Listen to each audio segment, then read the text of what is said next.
Hi, this is Demel Gonzalez of Heartwood Financial Services. Thanks again for joining us for another edition of our financial education series of videos. This is actually part 3 of a series we've been doing on the psychology behind some of our worst investment decisions. Yes, we've all done it, and wouldn't it be great if we understood a little bit better about how our brains worked so that we can short circuit some of these bad decisions that we make? Well, that's what this series has been all about. If you missed the first 2, go back and check out our channel. We have part 1 and part 2 available. So thanks for joining us. If you're a first-time visitor, welcome. If you've been here before, welcome back. Feel free to comment below. If you haven't subscribed, go ahead and click on the button. That way you'll get first access to when the videos come out. But thanks again for joining us.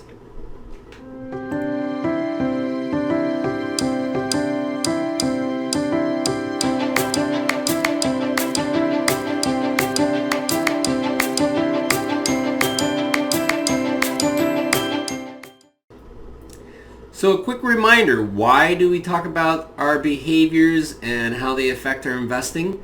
Well, it's usually because it doesn't help. As you can see here, the average investor that invests in stocks, done by this study from Dalbar, which I showed last time too, has been about 6%, where the benchmarks are a little bit over 8%. That's over a 2% difference in bad behavior. So this is why it makes a big difference. It makes a big difference on our performance. So let's learn about some more of the behaviors that hopefully we can avoid to help us get closer to these better results. So let's first start with loss aversion. What is loss aversion? Okay, well, it's a lot more painful to lose $100 than it is to gain $200.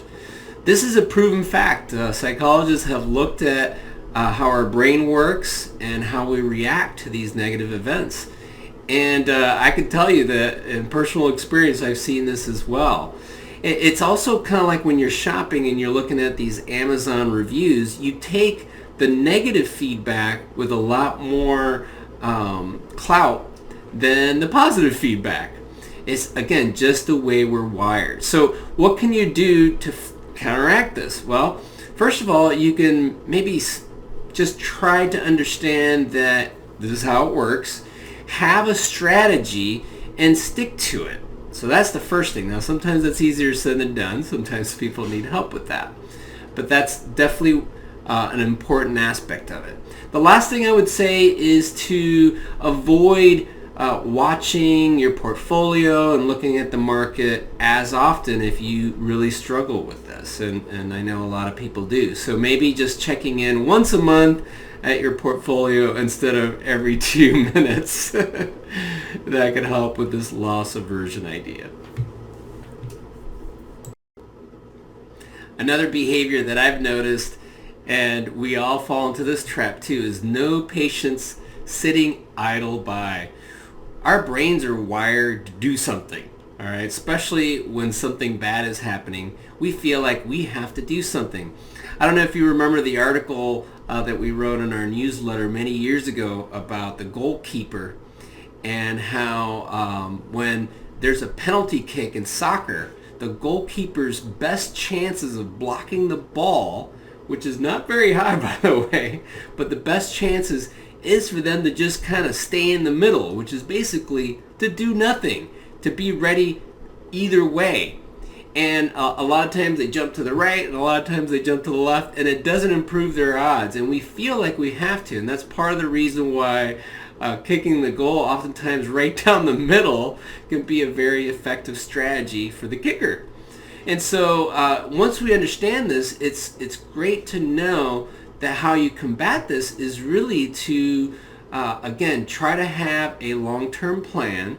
Remember that trading just for trading's sake is oftentimes going to be a detriment because we tend to, again, sell things when they're low and buy things when they're high, and it's just going to hurt your performance. Not even to talk about all the fees and the taxes that could incur from all the extra trading.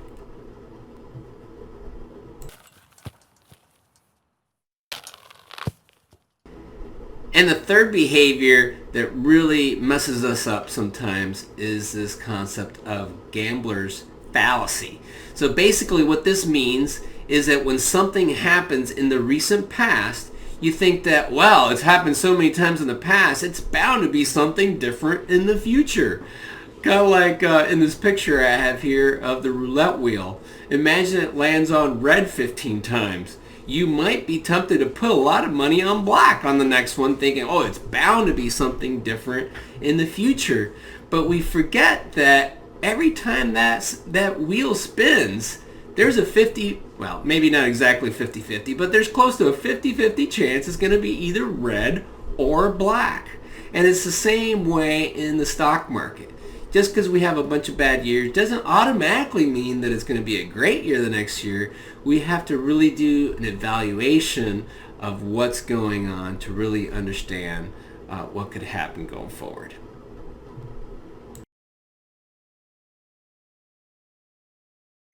And the final one here is recency bias. Oh my goodness, this is one that comes up a lot, probably the most. Basically, what's been happening recently is going to continue to persist. Almost the opposite of the gambler's fallacy.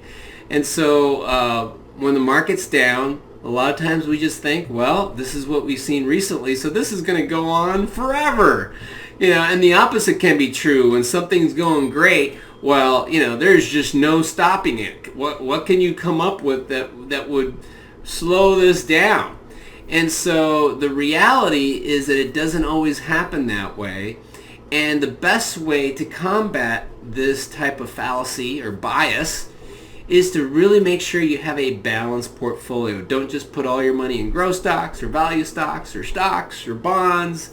So you have to think of the historical perspective of the timing of these things, have that balanced strategy, and actually, most importantly, do the rebalancing. The rebalancing is going to get you to do kind of the opposite of what this recency bias is trying to get you to do, which is continue to do what's been doing well. It's going to actually get you to sell the things that have been doing well and buy the things that had been doing poorly, because things are cyclical usually. And so I know it's easier said than done, guys. And I'm here to help you. We're in this all together. We're all humans. We're all kind of wired the same way. But the number one thing that we could do to combat these different behaviors is really just understanding that we're all subject to them.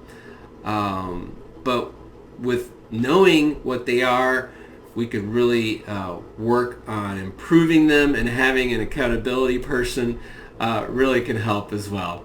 Thanks a lot, guys, for listening in. I hope this was helpful. I hope you enjoyed the series. Next month, we got some good ones coming up too. So keep in touch with the channel, and thanks again for watching. Bye-bye.